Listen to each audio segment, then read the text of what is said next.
नमस्कार, मैं हूं फैजाल फैजी और आप देख रहे हैं चैनल वन न्यूज। दिल्ली के दिल की बात धीरे धीरे सबके सामने आने लगेगी। दिल्ली के दिल में जो भी था वो तो दिल्ली की जनता ने 7 तारीख को 67% मतदान कर बयां कर दिया। दिल्ली आज अपना मुख्यमंत्री चुनने के लिए तैयार है। हालांकि कई एग्जिट पोल के मुताबिक दिल्ली के दिल में आम आदमी पार्टी की तस्वीर बनती दिख रही है, लेकिन यह तस्वीर कितनी खुलकर के सामने आती है ये तो चुनावी पिटारा खुलने के बाद ही पता चलेगा।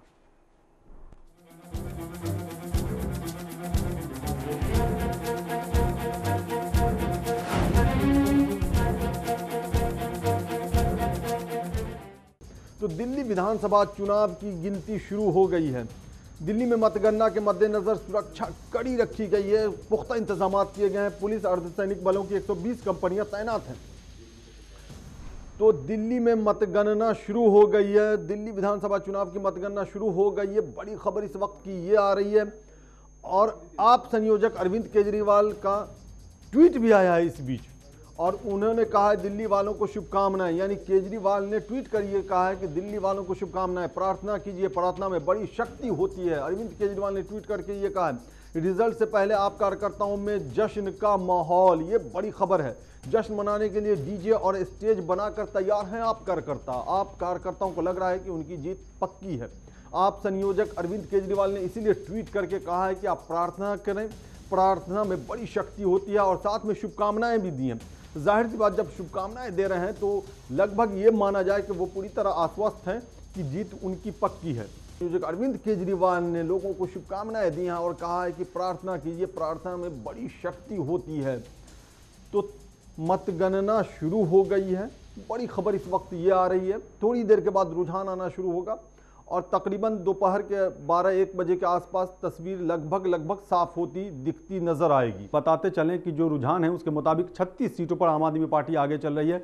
9 सीटों पर खिसक के पीछे आ गई है बीजेपी और 3 सीटों पर कांग्रेस, 1 सीट पर अन्य आगे चल रही है। यानी कि अब तक जो रुझान आ रहे हैं, रुझान के मुताबिक जो हमारे स्रोत हैं उसके मुताबिक 36 सीटों पर आम आदमी पार्टी आगे है, 9 सीटों पर बीजेपी आगे है, 3 पर कांग्रेस आगे है और 1 पर अन्य।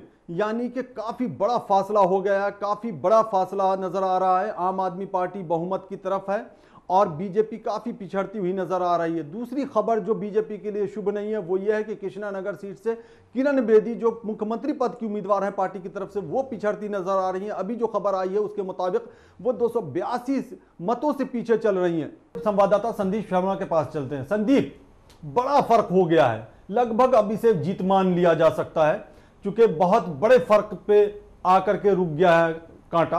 आम आदमी पार्टी 60 सीटों के आसपास घूम रही है, यानी 70 में से 60 सीटों के आसपास आम आदमी पार्टी ने बढ़त बना ली है। दूसरी पार्टियों की तो बात ही नहीं करें, बीजेपी 10 पे, कांग्रेस खत्म, अदर्स की बात ना की जाए।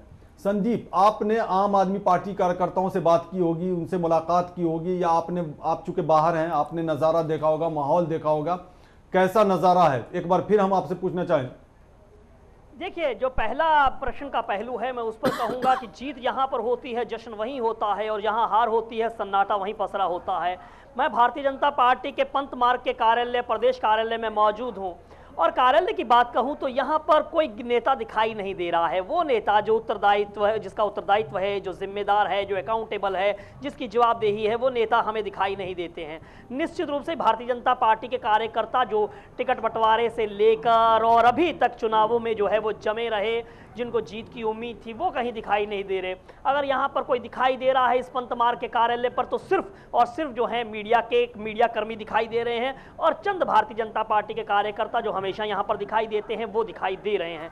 तो ये एक समझा जा सकता है, एक फर्क समझा जा सकता है कि जहाँ जीत होती जश्न वहीं होता है। आम आदमी पार्टी के कार्यकर्ताओं की बात कही तो निश्चित रूप से जितनी बड़ी वो जीत दर्ज करने के लिए जा रहे हैं, जिस बहुमत के साथ वो सरकार बनाने के लिए जा रहे हैं, निश्चित रूप से आपको वहां पर एक खुशी मिलेगी, संदीप, आप बीजेपी कार्यालय में हैं। संदीप, आप बीजेपी कार्यालय में हैं, कोई बड़ा चेहरा आपको नजर आया बीजेपी का वहां कार्यालय में अब तक, सुबह से लेकर अब तक? मैंने यही आपसे कहा कि अभी तक भारतीय जनता पार्टी का ऐसा कोई चेहरा नहीं दिखाई देता जिसके नेतृत्व में चुनाव लड़ा गया हो, जो कहीं ना कहीं जवाबदेह हो, जो कहीं ना कहीं जिम्मेदार हो। ऐसा चेहरा अभी तक भारतीय जनता पार्टी में मुझे कोई दिखाई नहीं दे रहा है। हाँ, कुछ लो प्रोफाइल नेता जो हैं, कुछ लोग जो हैं वो ज़रूर यहाँ पर हैं, जिनसे बात भी हमने की है, लेकिन अगर ये कहा जाए कि जो की पोस्ट पर बैठे हुए लोग हैं वो दिखाई यहाँ पर नहीं देते हैं। तो निश्चित रूप से जिस तरह से 60 और 62 का आंकड़ा आम आदमी पार्टी का आ रहा है, शुरुआती जो रुझान है, अभी तस्वीर से एक तरह से क्लियर हो ही गई है, स्पष्ट हो ही गई है, तो माना जाए कि एक बड़ी जीत जो है वो आम आदमी पार्टी दर्ज करने जा रही है और बड़े बहुमत के साथ जो है वो आम आदमी पार्टी दिल्ली में जो है वो काबिज होने जा रही है।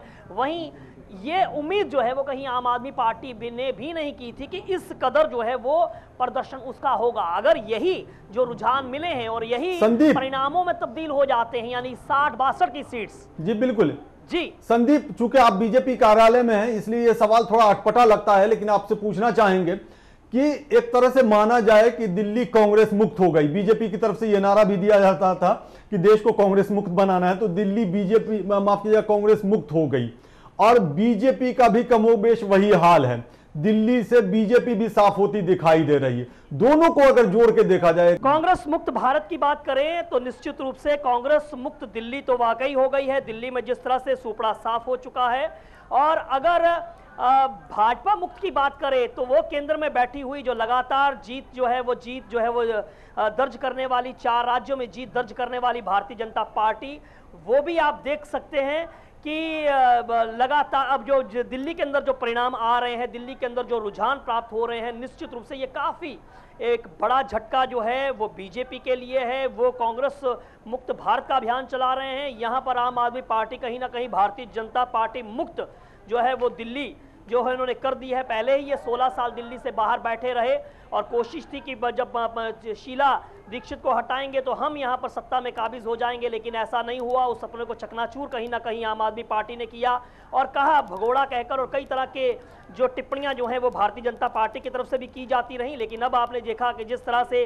वो ना तो जिस तरह से अराजकवादी, नक्सलवादी, तमाम टीका टिप्पणियां जो भारतीय जनता पार्टी के शीर्षस्थ नेताओं के द्वारा जो है आम आदमी पार्टी पर की जाती रहीं, वो कहीं ना कहीं वो भी नुकसानदेह साबित हुई। जी बिल्कुल। निश्चित रूप से ये बात कही जाए कि 4 राज्यों के अंदर जो है कहीं ना कहीं अच्छा प्रदर्शन भारतीय जनता पार्टी का रहा, तो इस बात से इनकार नहीं किया जा सकता कि प्रदर्शन अच्छा रहा। उन राज्यों में सरकार बनाई, लेकिन वहां पर एक फैक्टर एंटी इनकम्बेंसी भी था। जो भी मौजूदा सरकार वहां पर थी, चाहे वो झारखंड की हो, चाहे वो महाराष्ट्र की हो, चाहे वो हरियाणा की हो, तो इन सरकारों के खिलाफ एंटी इनकम्बेंसी का माहौल रहा, जिसका सीधा फायदा भारतीय जनता पार्टी को मिला। और वहीं ये बात कही जाए, निश्चित रूप से काफी आकर्षक और काफी प्रभावशाली नेतृत्व जो है नरेंद्र मोदी का है, लेकिन नरेंद्र मोदी का चमत्कार, नरेंद्र मोदी का जादू जो है वो दिल्ली में नहीं चल पाया। उनकी तमाम कोशिशों के बावजूद, क्योंकि जनता कहीं ना कहीं कंक्रीट देखना चाहती है, और वो कंक्रीट शायद वो दिखाने में या मैसेज कन्वे कर पाने में वो सफल नहीं हुई है। संदीप आप हमारे साथ बने रहें, आपके पास हम फिर आते हैं।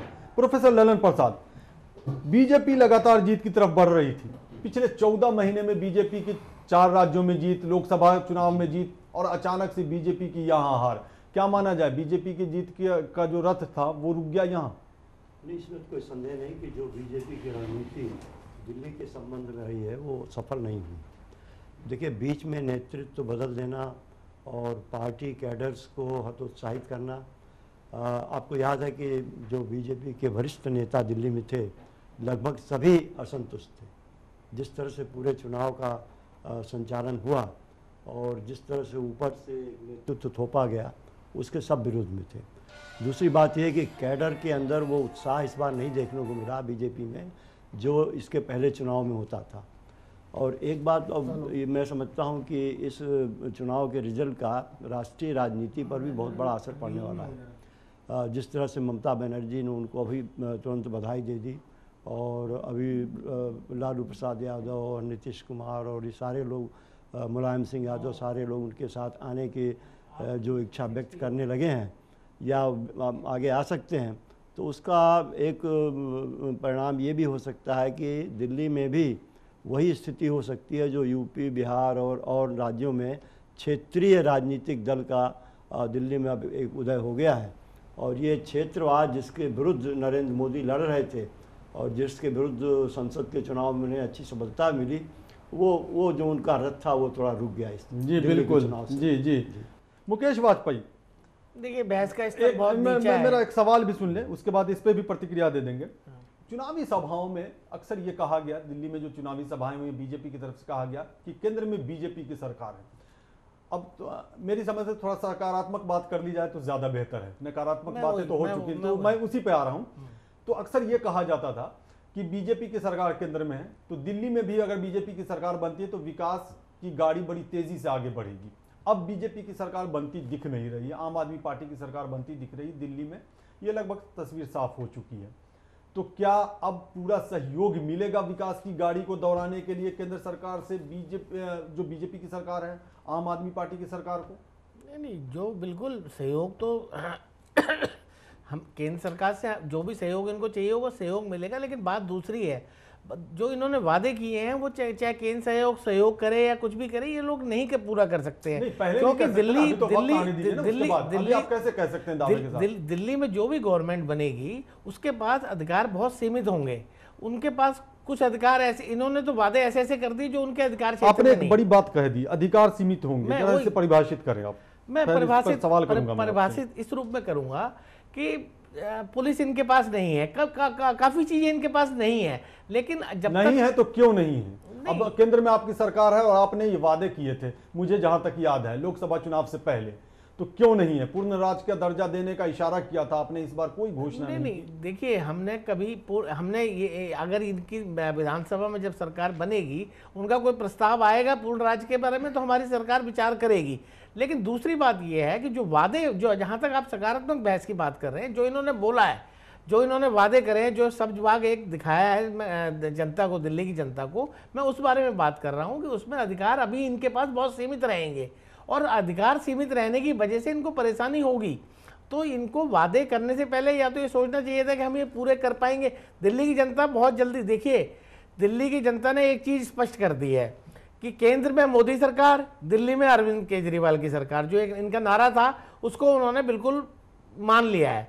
अब वो केंद्र की सरकार मोदी जैसा काम कर रही है उनके उस हिसाब से तो उनको जज करेंगे, लेकिन दिल्ली की जनता केजरीवाल जी क्या काम करेंगे, केजरीवाल जी ने जो वादे करे हैं, बिजली सस्ती करना, पानी मुफ्त करना, ये पूरी दिल्ली वाईफाई करना और पूरी दिल्ली में सीसीटीवी कैमरे लगाना, ये बहुत जल्दी दिल्ली की जनता को समझ में आएगा कि ये पूरे कर रहे हैं और नहीं कर। आप भी नेशनल चैनल पे हैं, क्या आप आश्वस्त कर सकते हैं कि रचनात्मक सहयोग केंद्र की तरफ से बिल्कुल मिलेगा, बिल्कुल मिलेगा, जायज जगह पे जहां पे भी जरूरत होगी इनको। एक शब्द यूज किया ना, जायज।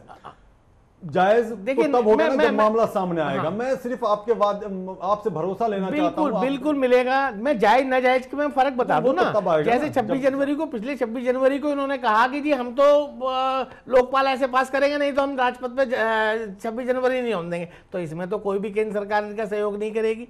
तो इस तरह पे मैंने जायज और नाजायज की बात करी है। जी ठाकुर देवेंद्र प्रसाद, लोकपाल के लिए सहयोग नहीं करेंगे। मतलब अली बाबा 40 चोर वाली कहावत थी उस समय, आप सब लोग जान रहे हैं, सारे टीवी चैनल वाले सारे साथी जान रहे हैं, सारे हमारे वरिष्ठ पत्रकार साथी जान रहे हैं। 49 दिनों में सरकार क्यों छोड़े? अली बाबा 40 चोर बने हुए थे लोग। अब कह रहे हैं कि इनकी सरकार है तो वहां से ऐसे नहीं होगा। मतलब बीजेपी की सरकार होती तो वहां से सपोर्ट हो जाता, लेकिन यहाँ पे सपोर्ट नहीं होता। कह रहे बिजली मुफ्त करेंगे, पानी, अरे पानी मुफ्त किए थे, लेकिन बिजली मुफ्त किए थे। देवेंद्र सिंह, अब आपके पास यहाँ इनके पास जुमला का अलावा कुछ भी नहीं होगा। बहुमत मिलता दिखाई दे रहा है। जरूरत पड़ेगी तो धरना करेंगे, प्रदर्शन करेंगे, सरकार भी चलाएंगे।